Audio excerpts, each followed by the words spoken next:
ప్రత్యేక వందనాలు తెలియజేసుకుంటున్నాను. దేవుని స్తోత్రం. హల్లెలూయా, హల్లెలూయా. ముందుగా చిన్న సాక్ష్యం చెప్పుకుంటానండి. మరి దేవుడు గత దినాల్లో కూడా నన్ను నా కుటుంబాన్ని ఎంతగానో కాచి కాపాడాడు. మరి కోవిడ్ దేశం నుంచి ఇక్కడ తోడుకొని వచ్చాడు. 45 రోజులు సెలవు మీద వచ్చాను. మరి ఇంకొక 5 రోజులు అయితే 45 రోజులు పూర్తి అయిపోద్ది. మరి నేను తిరిగి వెళ్ళాలి, టైం అయిపోయింది. మరి శనివారం నేను బయలుదేరి వెళ్తాను. నా కోసం ప్రార్థించండి, నా కుటుంబం కోసం ప్రార్థించండి. అలాగే మరి నా ప్రయాణం కొరకు ప్రార్థించండి. మళ్ళీ ఆదివారం నుంచి తిరిగి డ్యూటీలో జాయిన్ అవ్వాలి, అందు గురించి ప్రార్థించండి. చిన్న సాక్షి దేవుడు దీవించింది గాక.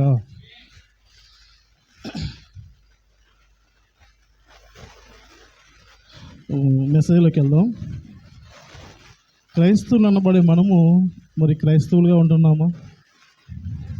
క్రైస్తవులుగా ఉంటున్న వాళ్ళందరూ చేతులెత్తండి. మనందరూ క్రైస్తవులుగా ఉంటున్నామా? మనందరూ క్రైస్తవులమే కదా. దేవుని స్తోత్రం. హల్లెలూయా, హల్లెలూయా. నా మాట అర్థమవుతున్నాయా మీకు? నా మాట అర్థమవుతుంది అన్న వాళ్ళు 2 చేతులు పైకెత్తండి. హల్లెలూయా, దేవుని స్తోత్రం. హల్లెలూయా. మనం క్రైస్తవులుగా ఉంటున్నామా? ఈరోజు లోకం ఎలా ఉందంటే మనం క్రైస్తవులు అనే పేరుని తప్ప మనం క్రైస్తవులుగా మనం జీవించడం లేదు. మనం క్రీస్తుని మనం వెంబడించడం లేదు. మన రక్షకుని మనం అంగీకరించడం లేదు. మన పాస్టర్ గారు బాప్తిసం ఇస్తున్నప్పుడు నీటిలో ముంచి, కాలువలో ముంచి అడుగుతారు, నీవు నీ దేవుణ్ణి నువ్వు సొంత రక్షణగా అంగీకరిస్తున్నావా? ఏమంటున్నాం మనం? అయ్యగారని అంగీకరిస్తున్నాను అన్నప్పటికీ 3 ముంచులు ముంచేస్తారు. 3 ముంచులు ముంచేస్తే మనం పరలోకం వెళ్ళిపోతామా? మనం బాప్తిసం తీసుకుంటే మనం పరలోకానికి వెళ్ళిపోము. మనం బాప్తిసం తీసుకున్న తర్వాత మనం క్రీస్తుని మనం వెంబడించాలి.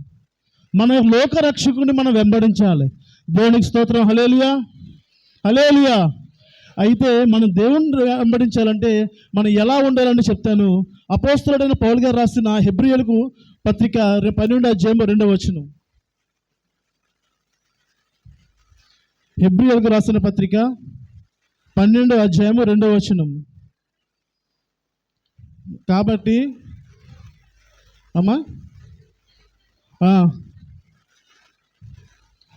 మనము కూడా ప్రతి భారమును సులువుగా చిక్కులు పెట్టు పాపమును విడిచిపెట్టి విశ్వాసమునకు కర్తయు దానిని కొనసాగించువాడునైనా యేసు వైపు చూచుచు మన ఎదుట ఉంచబడిన పందెములు ఓపికతో పరిగెత్తుదాం. చిన్న ప్రార్థన చేసుకుందాం. మహాగణుడును మహాపరిశుద్ధుడును యేసయ్య ప్రభువాని నామమునకు స్తుతులు స్తోత్రములైన ప్రభువా. ప్రభువా, నేను నిలబడి మాట్లాడుచుండగా ప్రభువా నా నోట మీరయ్యుండి మాట్లాడిన ప్రభువా, నేను ఎడమ పక్కైనను కుడిమ పక్కైనను మాట్లాడకుండా ప్రభువా నీవు ఏవైతే బోధించారో మేము కూడా అదే బోధించినట్టుగా మాట్లాడిన కృపను చూపిస్తారని త్వరలో రాని నజరేతుడైన యేసు పరిశుద్ధ నామములో అడుగుతున్నాం తండ్రి. ఆమేన్. భక్తుడైన పౌలు గారు మనకు చెప్పే విషయం ఏంటంటే, మన జీవితంలో మనం చెప్పే విషయం ఏంటంటే, మన జీవితంలో ఎవరి వైపు చూడాలి? మనం కష్టం వచ్చినా, మన నష్టం వచ్చినా మనం ఎవరి వైపు చూస్తాం? దేవుని వైపు చూస్తాం. మనం ఎవరిని వెంబడించాలి? మన యేసుని వెంబడించాలి. ఇక్కడ ఏం రాస్తాడంటే, విశ్వాసమునకు కర్తయు దానిని కొనసాగించువాడునైనా యేసు వైపు చూసి మనం వెంబడించాలి. ఎవరిని వెంబడించాలంట? యేసుని మనం వెంబడించాలి. ఈ లోకంలో చాలామంది మనుషులు ఎవరినెవరినో ఫాలో అవుతుంటారు. అవునా కాదా? ఎవరిని ఫాలో అవుతుంటాం మనం? ముఖ్యంగా యువత మనం ఎవరిని ఫాలో అవుతుంటాం? అబ్బా, రోడ్డు మీద వెళ్తుంటే ఫ్లెక్సీలు ఉంటాయి. ఫ్లెక్సీలు ఏమని ఎవరిని ఫాలో అవుతుంటాం మనం? సినిమా హీరోలను ఫాలో అవుతుంటాం. వాడు జుట్టు ఇలా రౌండ్గా ఉంటే అంత తీసేస్తాడు హీరో. మన యూత్ అంతా కూడా తీసేస్తారు. ఎందుకు? మనం సినిమా హీరోలు ఫాలో అవుతుంటాం. అవును కదా? మన స్టైలు, మన బట్టలు, మన బళ్ళు. సినిమా హీరో గాల్లో బండ్లు లేపితే మనం 6 ఒకటేస్తాడు, మన వాళ్ళు 3 వేస్తారు, 3 రౌండ్లు వేస్తారు. సినిమా హీరో ఒకటైతే. ఈరోజు యువత చెడిపోవడానికి కారణం ఏంటో తెలుసా? సినిమాలు. సినిమా మీద ప్రభావం యువత మీద చాలా ఉంది. అంతేకాదు రాజకీయ నాయకుల ప్రభావం కూడా యువత మీద చాలా ఉంది. వాడు ఎవడో ఎక్కడో చచ్చిపోతే వీడు రక్తం ఇచ్చేస్తాడు. వీడు తండ్రి కూడెట్టరు ఇల్లు. ఇప్పుడు యువత చాలా దారుణంగా ఉన్నారు. కష్టపడి పెంచి 9 మాసాలు పెంచి మన తల్లిదండ్రులు మనం ఎంతగానో చిన్నప్పుడు పెంచారు. అవునా కదా? మన తల్లిదండ్రులు చూడటం మానేస్తాం. మనం ఎవరిని వెంబడిస్తున్నాం? మనం సినిమా హీరోలు వెంబడిస్తున్నాం. సినిమా హీరోలు వెంబడించే వాళ్ళంతా దేవుడి స్తోత్రం చెప్పండి, హల్లెలూయా. అబ్బా చాలా మంచిది, చాలా సంతోషం. మీరు ఎవరు వెంబడించట్లేదు. ఇప్పుడు ఎవరో మీరు ఇంటికి వెళ్ళి టీవీ పెట్టుకోరు. ఇంటికి వెళ్ళిపోయిన వెంటనే ముందే ఆడతాం మనం. ఈరోజు ఆదివారం మంచి మంచి సినిమాలు వస్తాయి. ముందు ఎట్టేది ఏంటి మనకు? టీవీ పెట్టి ఈరోజు ఏం సినిమా వస్తుందని చెప్పి మొత్తం అన్ని ఛానల్లో తిరిగేస్తాం. అమ్మ బొవ్వెట్టమ్మ అని చెప్పి బొవ్వెట్టుకింది టీవీ మీద కూర్చు తింటా మొత్తం. అవునా కదా? ఈరోజు తల్లిదండ్రులు కువైట్ దేశాల్లో, గల్ఫ్ దేశాల్లో చాలా కష్టపడుతున్నారు. ఎంత కష్టపడుతున్నారంటే కువైట్ దేశాల్లో మేము చూస్తున్నాం కాబట్టి మాకు తెలుస్తుంది. మీతో ఒక్కసారి మీరు ఆలోచించుకోవాలి. మీ తల్లిదండ్రులు కువైట్ దేశంలో వాళ్ళు ఒక పూటే తింటారు. ఒక పూట అన్నం తింటారు. ఇంకో పూట ఏం తింటారు తెలుసా? వాళ్ళు రొట్టెలు తింటారు. రొట్టెలు ఏం తింటారు? నాకులా కొవ్వు ఎక్కువైపోయి కాదు వాళ్ళు తినేది. రొట్టెలు చాలా తక్కువ ధరకే అక్కడ వస్తాయి. ఒక కొబ్బరి ప్యాకెట్ 50 ఫిల్స్ అంటే కంసిన్ ఫిల్స్ అంటే ఎంత తెలుసా? ఒక 10 రూపాయలు మాత్రమే. ఆ 10 రూపాయల ప్యాకెట్లోని 6 రొట్టెలు ఉంటాయి. 6 రొట్టెలు వీళ్ళు తెచ్చి 2 రోజులు తింటారు. ఎందుకని? ఇక్కడ నువ్వు ఎంజాయ్ చేస్తున్నావు కదా, ఈ ఎంజాయ్ చేస్తున్నావు, మంచి మంచి బట్టలు వేస్తున్నావు, మంచి మంచి షూ వేస్తున్నావు, మంచి మంచి బంగారం వేస్తున్నావు. కష్టపడి పని చేసుకుని అమ్మోళ్ళు నాన్నలు వేసుకోరు బంగారాలు. అవును కదా? ఇక్కడ మనకి మెల్లో చైను, అబ్బా బ్రాస్లైట్లు, మంచి మంచి ఎంజాయ్ చేస్తాం మనం. కానీ అటువంటి వారిని మనం వెంబడించకూడదు. ఎవరిని వెంబడించకూడదు? సినిమా హీరోలు వెంబడించకూడదు, రాజకీయ నాయకులు వెంబడించకూడదు. ఇక్కడ ఏమంటున్నాడంటే ఎవరిని వెంబడించాలి? మనం యేసుని వెంబడించాలి. యేసు మన కోసం ప్రాణం పెట్టాడు. అవునా కదా? యేసు మన కోసం ఎంత కష్టపడ్డాడు. అటువంటి యేసును వెంబడించాలి. అయితే ఇంకో మాట చూపిస్తాను. పరిశుద్ధ గ్రంథం మనం ఎవరైపు చూస్తూ ఎవరిని మాదిరినట్టుందంటే, రెండోది 1 కొరింథీ పత్రిక 11వ అధ్యాయము 1వ వచనం. ఇక్కడ దైవజనుడు ఏమంటున్నాడంటే, నేను క్రీస్తుని పోలి నడుచుకొనుచున్నాను, మీరు నన్ను పోలి నడుచుకోనండి. ఇక్కడ ఎవరు నడుచుకుంటారు? క్రీస్తుని పోలి. దైవజనులు క్రీస్తుని పోలి నడుచుకుంటారు. అవునా కదా? దైవ సేవకులు ఎవరిని పోలి నడుచుకుంటారు? క్రీస్తుని పోలి దైవజనులు నడుచుకుంటారు. మనం ఎవరిని పోలి నడుచుకోవాలంటే అపోస్తలులు, దైవ సేవకులు ఈ లోకంలో దేవుని సువార్త కొరకు సమర్పించుకొని దేవుని పరిచయంలో ఉంటూ దేవుని కోసమే బ్రతుకుచున్నటువంటి అపోస్తలులు, పిలుపు కలిగినటువంటి, సమర్పణ కలిగినటువంటి దైవజనులు మనం వెంబడించాలి. మన పాస్టర్ గారు ఆదివారం మీటింగ్ ఉంది అంటే అక్కడ 12 గంటలు ఎత్తారో తెలియదు, కానీ ఇక్కడ ఇంటి పక్కన నా మైక్ ఎత్తగా నాకు మెలుగు రాలేదు ఇవాళ.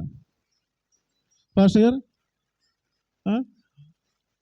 ఎన్ని గంటలు ఎత్తారు పాస్టర్ గారు? సగినట్టు పెళ్ళి నుంచి ఇక్కడ రావాలని ఎన్ని గంటలు లేగాలి? కనీసం అక్కడ 8 గంటల బయలుదేరుతుంది, కానీ ఇక్కడ చేరుకోలేము. అటువంటిది మనం ఎవరిని వెంబడిస్తున్నాం? ఎవరిని ఫాలో అవ్వాలి? మనం మన పాస్టర్ గారు ఈ కట్టగడికి వచ్చేసి 10 గంటలకు వచ్చి మైక్ వేసినప్పుడు ఇక్కడ సండే స్కూల్ పిల్లలు తప్ప ఇక్కడ ఎవరు లేరు. నేను 10:15 వచ్చాను చర్చి, ఇక్కడ సండే స్కూల్ పిల్లలు తప్ప ఎవరు లేరు. మరి మనం అందరూ ఎన్ని గంటలకు వచ్చాము? కొంతమంది ఇప్పుడే వచ్చారు. ఎన్ని గంటలకి? ఇంకో గంటలు అయిపోతుంది చర్చి. పాస్టర్ గారు అక్కడ ఆమె అంటారు, అక్కడ కానుకల పాట పాడుతున్నాడు, కానీ గబగబ వచ్చేసి వెళ్ళిపోతారు. అవునా కదా? చర్చి 10 గంటలకి అంటే మనం ఎన్ని గంటలకు ఉంటున్నాం? 12 గంటలకు ఉంటున్నాం. ఎలాగా? ఒక అరగంటలో అయిపోద్ది కదా. ఇంకా అరగంట ఆశీర్వాద పాస్టర్ గారు వీళ్ళందరినీ దేవుడు దీవించిన కాక ఆమె అంటే మనందరికి ఆశీర్వాదాలు వచ్చేస్తాయి. అవునా కదా? ఆశీర్వాదం కావాలంటే మన చర్చి ఎన్ని గంటలు రావాలి? ఒక్కరోజు ఆదివారం అందరి ఇంటికాడ చాలామంది ఖాళీగానే ఉంటారు. జాబ్ చేసుకునే వాళ్ళని అంటలేదు నేను. జాబ్ చేసుకునే వాళ్ళతో వాళ్ళ అప్ప వాళ్ళకి ఆదివారం ఒక్కరోజు చేసి ఖాళీ ఉంటుంది. మిగతా వాళ్ళు అందరూ ఖాళీగా ఉంటున్నారు కదా. ఎన్ని గంటలు రావాలి మనం? కనీసం పాస్టర్ గారు 10 గంటలకు వస్తే మనం 10:15 కన్నా రావాలి. కనీసం మనం 10:30 కన్నా రావాలి. ఆరాధన అయిపోయిన తర్వాత ఉండి లాస్ట్ని మనం వస్తున్నాం మనవాడికి. అవునా కదా? అయితే ఇక్కడ భక్తుడు ఏమన్నాడంటే దైవజనుడిని ఫాలో అవ్వాలి. దైవజనులు ఎందుకు ఫాలో అవ్వాలి? దైవజనులు మన కోసం ప్రార్థన చేస్తారు, దైవజనులు మన కోసం కష్టపడతారు. దైవజనులు నీ ఇంట్లో నీకు ఏం చేయాలని ముందు వచ్చి పలకరించేది ఎవరు? దైవజనులు. మీ ఇంట్లో ఎవరికైనా ఏదైనా ఆపద వచ్చినప్పుడు, ఏదైనా కష్టం వచ్చినప్పుడు, మీరు ఎవరైనా హాస్పిటల్లో ఉన్నప్పుడు ఎవరు వచ్చి మీరు పలకరించేది? దైవజనులు వస్తున్నారా లేదా? మీకోసం వచ్చి ప్రార్థన చేస్తున్నారా లేదా? సంఘ పెద్దలు వస్తున్నారా లేదా? స్త్రీల సమాజం వారు వస్తున్నారా లేదా? మనం దేవుని మాదిరిగా మనం జీవించాలి, దైవజనుని మాదిరిగా మనం జీవించాలి. ఎవరెవరిలో మనం జీవించకూడదు. అయితే ఇంకో మాట నేను జ్ఞాపకం చేస్తాను. ఏంటంటే గొర్రెల కాపరి తన మందను ఎలా కాస్తాడు? గొర్రెల కాపరి ఎంతో చక్కగా చూస్తాడు. 100 గొర్రెలు ఉంటే కనీసం 2 కాపర్లు ఉంటారు. ఒకటి ఎదరెళ్తుంటే ఒక్కొక్కడు వెనకాల వస్తాడు. ఆ గొర్రెలన్నీ వాళ్ళే అమ్మడిస్తాయి. అది చూద్దాం. యోహాను సువార్త 10వ అధ్యాయము 4వ వచనం. మరియు అతడు సొంత గొర్రెలన్నిటినీ వెలుపలికి నడిపించినప్పుడల్లా వాటికి ముందుగా నడుచును. గొర్రెలు అతని స్వరమెరుగును గనుక అవి అతను వెంబడించును. దేవుని స్తోత్రం. హల్లెలూయా, హల్లెలూయా. గొర్రెలు ఎలా ఉంటాయంటండి? గొర్రెల కాపరిని వెంబడిస్తాయి. అతను ఎటు వెళ్తే అటు గొర్రెలు వెళ్తాయి. అతను ఏ మేత పెడితే ఆ మేతే గొర్రెలు తింటాయి. అంతేగాని కాపరి ఎదురు నడుచుకుంటూ వెళ్తుంటే గొర్రెలు ఎడం పక్కన కుడి పక్కన వెళ్ళిపోవు.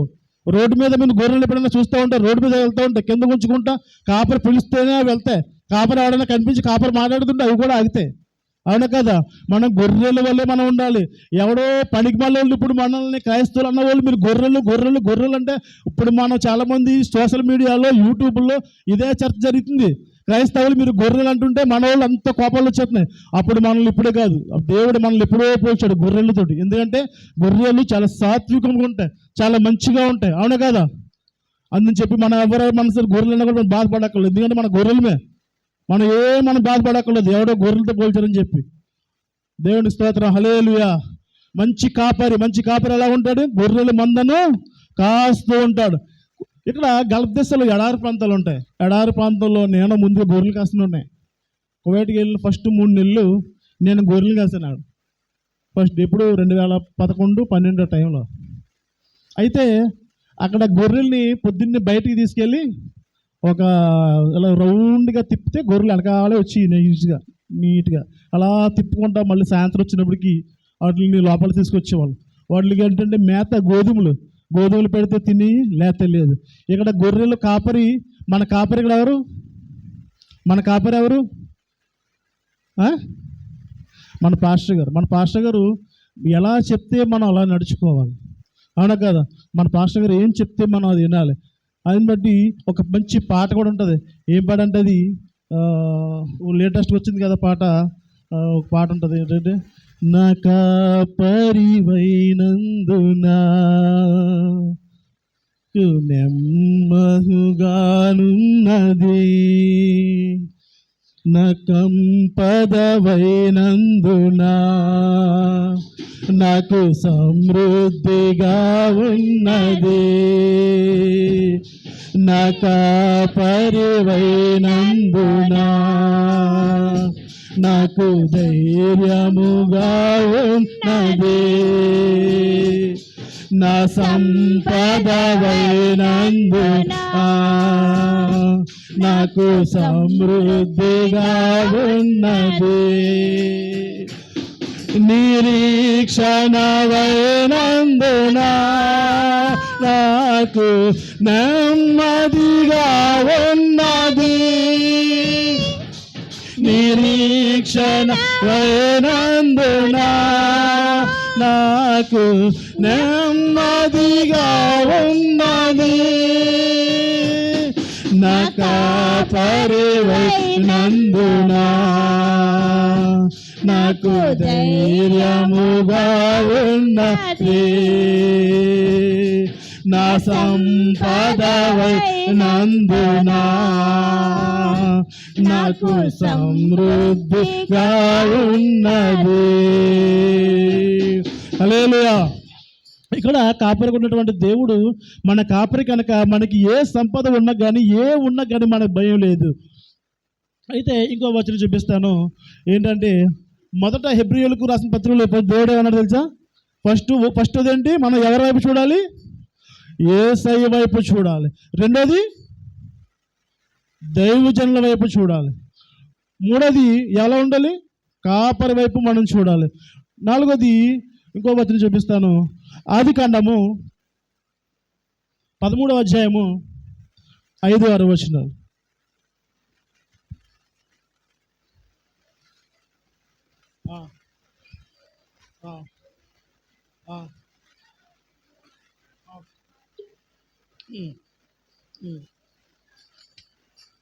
దేవుని స్తోత్రం. ఇక్కడ లోతు గారు ఎవరిని వెంబడించాడు? అబ్రహామును వెంబడించాడు. అబ్రహాము అంతకుముందే ఆశీర్వదించబడ్డాడు. అబ్రహాముకి అంతకుముందు చాలా గొర్రెలు, ఒంటెలు, ఇంకా చాలా విస్తారమైనటువంటి భూమి కలిగి ఉంది. దేవుడు అబ్రహాముని చాలా విస్తారంగా ఆశీర్వదించాడు. అప్పుడు ఏంటంటే అబ్రహాముని ఎవరు వెంబడించారు? లోతు వెంబడించారు. అబ్రహాము ఇక్కడ వచ్చినప్పుడు వేరే దేశానికి వెళ్తుంటే కెబీన్ అనుకుంటా, ఒకటి వచ్చిన చూడమ్మా, కెబీన్ అనే ఒక కెబీన్ ఇది వచ్చిన ఉంటుంది, దేశం ఉంటుంది. ఆ దేశానికి అబ్రహాం గారు వెళ్తుంటే అబ్రహాం గారు పాటు అబ్రహాము సహోదరుడు కుమారుడు ఎవరు? లోతు గారు. అయ్యా, నేను నీతో పాటు వస్తాను, నేను నిన్ను వెంబడిస్తాను, నువ్వు ఎక్కడికి వెళ్ళినా కూడా నన్ను తీసుకెళ్ళు, నీ సహవాసం నాకు కావాలి, నీ సంఘం నాకు కావాలి, నేను నీ వెంబడిస్తాను అని చెప్పి ఆయనతో పాటు ఎవరు వెళ్ళారు? లోతు కూడా వెళ్ళాడు. అయితే లోతు వెళ్ళి లోతు కూడా ఆశీర్వదించబడ్డాడు. ఎందుకు? అబ్రహాముని వెంబడించాడు. అబ్రహాముని ఎవరు ఆశీర్వదించారు? అబ్రహాముని మన దేవుడు ఆశీర్వదించాడు. దేవుడు ఆశీర్వదించే వారిని ఎవరు వెంబడించారు? లోతు వెంబడించాడు. అందుకే లోతు కూడా ఆశీర్వదించబడ్డాడు. అయితే చదువమ్మా 5వ వచనాలు. వారు కలిసి నివసించుడుగా ప్రదేశము చాలకపోయాను, ఎందుకనగా వారి ఆస్తి వారు కలిసి నివసించలేనంత విస్తారమై ఉండేను. దేవుని స్తోత్రం, హల్లెలూయా. భూమి సరిపోలేదంట వాళ్ళు నివసించడానికి. వాళ్ళ గొడ్లు, వాళ్ళ ఎద్దులు, వాళ్ళ గొర్రెలు, వాళ్ళకున్న ఆస్తి, వాళ్ళకున్న పనివారు, వాళ్ళంతా కూడా నివసించడానికి ఈ భూమి అంతా సరిపోలేదంట. అంటే వాళ్ళు ఎంతలా ఆశీర్వదించబడ్డారు దేవునిలో. ఈ భూమి అంతా మనం కనుచూపుతున్నారు, ఎంత కనిపిస్తుందో అవన్నీ కూడా గొడ్లే. అవన్నీ కూడా వాళ్ళ పనివారితో మొత్తం నిండిపోయింది, మొత్తం ఆస్తి, వాళ్ళకి మొత్తం ధాన్యం. అయితే తర్వాత అబ్రహామును విడిచిపెట్టి లోతు సెపరేట్ అయిపోయాడు. లోతు ఏమైపోయాడు? అబ్రహామును విడిచిపెట్టి సెపరేట్ అయిపోయాడు. ఎందుకంటే ఈ ప్రదేశము మనకి సరిపోవడం లేదు, ఈ ప్రదేశము మనకు సరిపోవడం లేదని చెప్పి. అయితే లోతు గారు ఎటు వెళ్ళిపోయాడు అంటే సదోమ అనే పట్టణానికి వెళ్ళిపోయాడు. ఎందుకంటే సదోమలో పచ్చగా కనిపిస్తుంది ఆ ప్రాంతం అంతా కూడా, పచ్చగా మంచి మేతతో పడి ఉండిపోయింది. ఆ ప్రాంతం కూడా చాలా మంచిగా అనిపిస్తుంది కంటికి. కానీ లోతు అప్పుడు అబ్రహాం గారిని వదిలేసి వెళ్ళిన తర్వాత లోతు మొత్తం నాశనం అయిపోయాడు. ఆ వచనం చూడమ్మా, 14 11 వచనం. అప్పుడు వారు సదోమ గొమొర్రాల ఆస్తి యావత్తును, వారి భోజన పదార్థములన్నిటి యావత్తును పట్టుకుని పోయిరి. మరియు అబ్రహాము సహోదరుని కుమారుడైన లోతు సదోమలో కాపురం ఉండెను గనుక అతని ఆస్తిని పట్టుకొని పోగా చాలు. ఎవరి ఆస్తిని పట్టుకెళ్ళిపోయారండి? లోతుకున్న ఆస్తి అంతా పట్టుకెళ్ళిపోయారు. లోతుకున్న భోజన పదార్థాలన్నీ కూడా పట్టుకెళ్ళిపోయారు. అవి ఇప్పుడు ఈ టైంలో పట్టుకెళ్ళిపోతే లోతు గారికి సాయంత్రం భోజనం చేయడానికి కూడా తిండి లేకుండా పట్టుకెళ్ళిపోయారు. అయితే లోతు ఎవరిని విడిచిపెట్టి వచ్చేవాడు? అబ్రహామును విడిచిపెట్టి వచ్చేవాడు. ఎందుకంటే ఈ అబ్రహామును వెంబడించలేదు. ప్రియ సంగమా, మనం ఒక్కసారి ఆలోచించినట్లయితే, టైం కూడా చాలా అయిపోయింది, ఒకసారి ఆలోచించినట్లయితే మనం ఎవరిని వెంబడించాలి? దైవజనులను వెంబడించాలి. దేవుడు ఆశీర్వదించిన వారిని వెంబడించాలి. మన వారిని వెంబడిస్తున్నాం? మన వారిని వెంబడిస్తున్నాం? సినిమా హీరోల్ని, రాజకీయ నాయకుల్ని, ఇంకా మంచి మంచి పలుకుబడి ఉన్న వాళ్ళని, డబ్బు ఉన్న వాళ్ళని మనం వెంబడిస్తున్నాం. ప్రియ సంగమా, ఒకసారి మనం ఆలోచించినట్లయితే మనము యేసులో మనం వెంబడించాలి. యేసును వెంబడించి మనం బ్రతకాలి. రెండవది దైవ సేవకులను మనం వెంబడించాలి. మూడవది గొర్రెల కాపరిని, మన కాపరి ఎవరు? మన కాపరి సేవకులు, మన సేవకులు మనం వెంబడించాలి. నాలుగవది దేవుని ఆశీర్వదించబడిన వారిని మనం ఆశీర్వదించాలి. యూత్కి చెప్తున్నాను, మనం దేవునిలో ప్రార్థనలో మనం ఉండాలి. అర్థమైందా? మనం అటు ఇటు తిరుగుతూ మన ఇష్టానుసారంగా రాజ్యం మనం బతకూడదు. దేవుడు పైనుంచి అన్ని కూడా మన దేవుడు ఎటువంటి దేవుడు?